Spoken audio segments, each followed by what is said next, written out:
Hello friends, welcome है आपका सिद्धांत विल्त्रे एसबी चैनल में।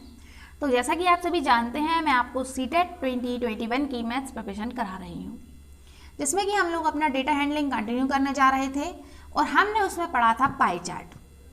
तो पाई चार्ट से संबंधित आपको जो भी समस्या हो, प्रॉब्लम हो, डाउट हो, कमेंट में ज़रूर पूछें। और आज हम देखेंगे इसके प्रीवियस ईयर क्वेश्चंस।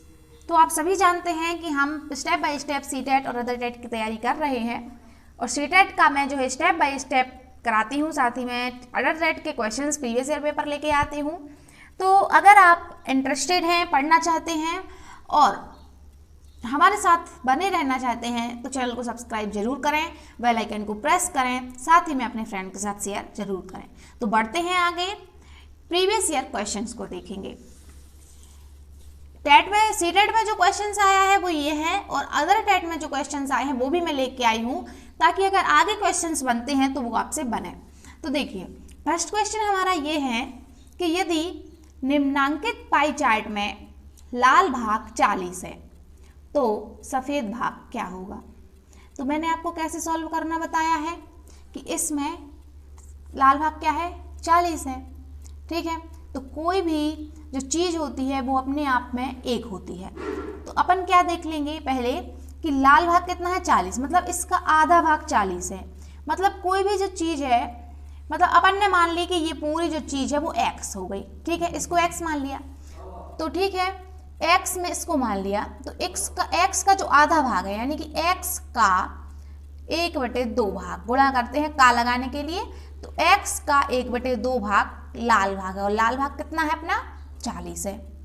यानी कि x का 1/2 भाग कितना है, 40 है। तो x बराबर कितना आ जाएगा, या ये यहाँ पे बटे में है तो ये यहाँ पे गुणा में पहुँच जाएगा, यानी 40 दूनी कितना हो जाएगा, 80 हो जाएगा। ये क्या हुआ यहाँ पे, 40 गुणा 2 हुआ, तो x बराबर 80। मतलब टोटल हमारा कितना निकल आया, 80 निकल आया। टोटल हमारा 80 निकल आया। अब हमें क्या करना है, इस 80 का सफ़ेद भाग निकालना है। तो सफ़ेद भाग कितना है, 1/8 है। तो क्या कर देंगे, 80 गुणा में इसका 1/8 निकालना है, तो गुणा 1/8। मतलब टोटल में अगर हम 1/8 निकालेंगे तो कितना निकलेगा, तो 8 एकम 8 और 0 10 है, यहाँ पे हमारा आंसर आ जाएगा। हमने कैसे किया कि 40 लाल भाग हमें 40 दिया गया, तो x का जो 1/2 भाग है वो कितना है, 40 है, और x बराबर निकाल दिया तो 80, मतलब पूरा 80 आ गया। अब पूरे 80 का 1/8 भाग कितना होगा, तो 80 का 1/8 निकाला तो 10 आ गया। चलिए देख लेते हैं नेक्स्ट क्वेश्चन। तो देखिए, सेकंड क्वेश्चन है कि किसी नगर की जो जनसंख्या है वो 20,000 है। ठीक है, एक नगर की जनसंख्या के बारे में बताया गया कि वो 20,000 है। ठीक है, उसके विभिन्न व्यवसाय निम्नांकित पाई चार्ट में दिखाए गए हैं। व्यवसाय का मतलब कौन से व्यक्ति किस काम में लगे हुए हैं, कितने व्यक्ति किस काम में लगे हुए हैं, ये हमें पाई चार्ट के माध्यम से बताया हुआ है। तो हमें क्या करना है, देख लेना है कि हमें पहले क्या दिया गया है। तो हमें ये देखना है कि 33.3% लगे हुए हैं किस कृषि में, 20% नौकरी में लगे हुए हैं, 10% परिवहन में लगे हुए हैं, और 30% उद्योग में, और व्यापार में लगे हुए हैं 6.7%।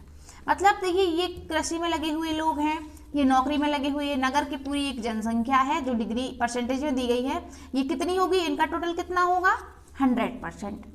क्योंकि कोई भी चीज़ जब पूरी होती है अपने आप में तो वो होती है 100%, तो इनका टोटल कितना होगा, 100%।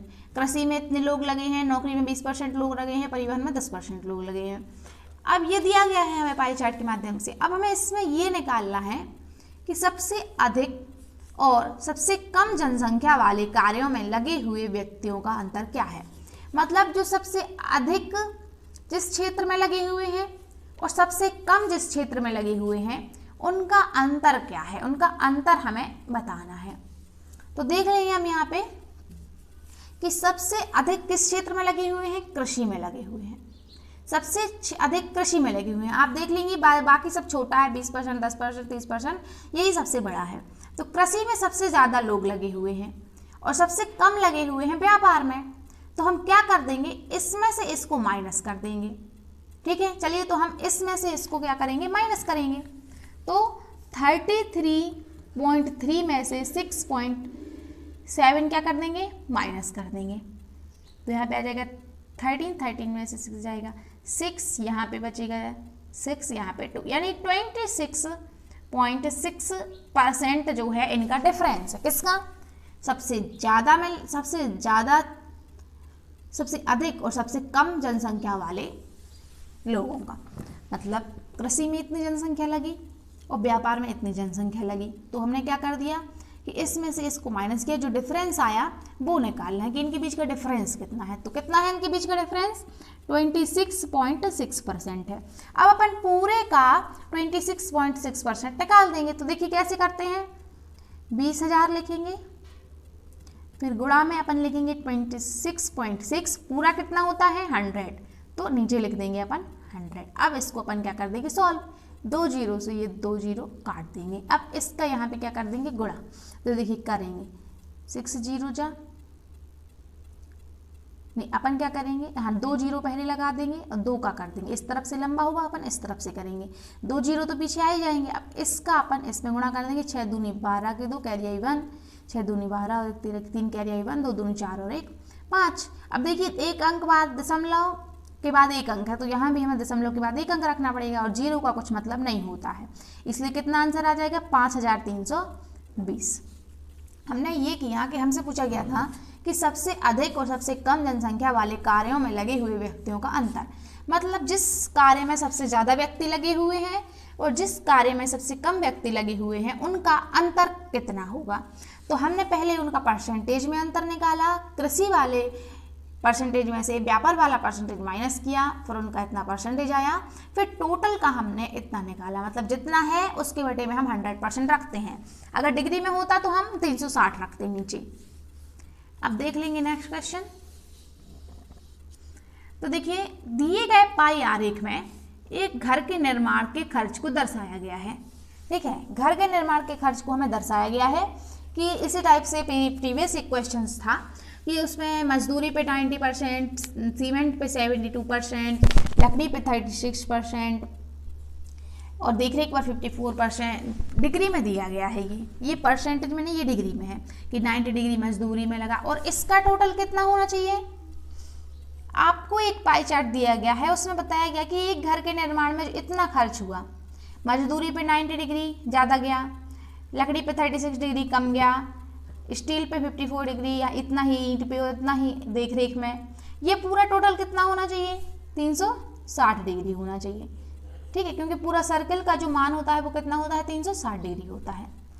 तो इसमें बोला गया है कि यदि घर के निर्माण में जो कुल खर्च है वो इतना आया 15 लाख, कुल खर्च आया 15 लाख, तो मजदूरी पर जो खर्च होगा वो कितना होगा।